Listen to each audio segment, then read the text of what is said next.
Okay everybody, welcome to pages 5 and 6 of your mini sketchbook. For this last portion of your sketchbook, we are going to be capturing textures using crayons and the last 2 pages.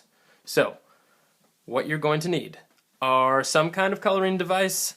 Crayons work best. If you have oil pastels, that'll work too. You could even use chalk for this. You're also going to need your very own human hands because we're going to be going outside. That's right, we need to collect materials from the natural world. Let's go on a texture hunt.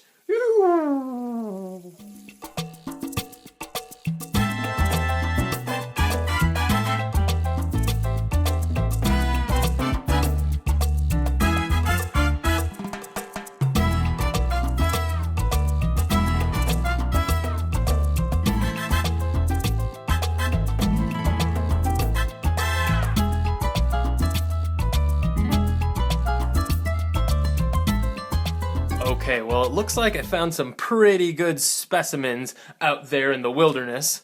Let's see if we can use our tools to capture some of these textures. So, the cool thing about these mini sketchbooks is that because the way we folded them, you can actually slip things underneath each page, and that way we can properly capture some texture. So let's see, I'm going to set some of my materials aside. I'm going to start with this cluster of leaves right here. I'm going to see if I can put this on page 5. So I'm going to take my specimen and I'm going to slip it underneath page 5, just like this. I'm going to see if I can capture the texture using this scarlet crayon.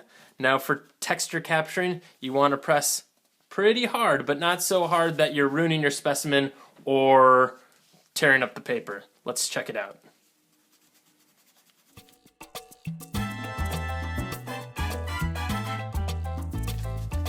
Now, looks like we've got the primary texture we've captured are what we call the veins of this leaf, and especially in the center. We also captured this nice zigzaggy shape that the leaf has along the edges. I think that worked out pretty well.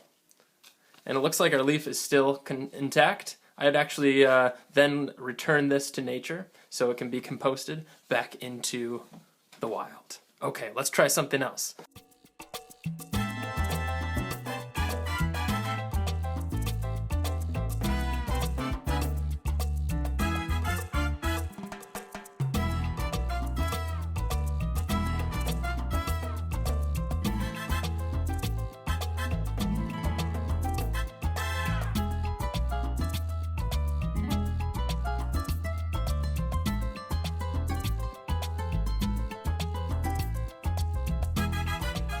Okay, this one is my D-A-N-D lion, question mark.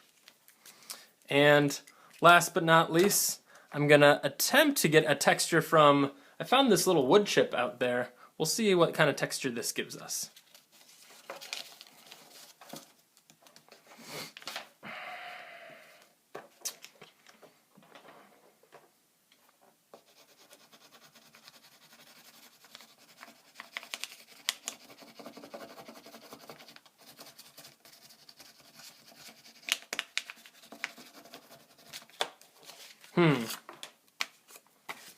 Doesn't really look like a whole lot. I think it's because this wood chip is pretty smooth.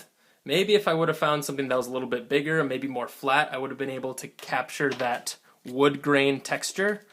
But this one that I selected must not have that much texture to it because not much showed up right here on the paper. And there you have it. Pages 5 and 6 filled up with texture rubbings. Thanks so much for joining us on this sketchbook journey.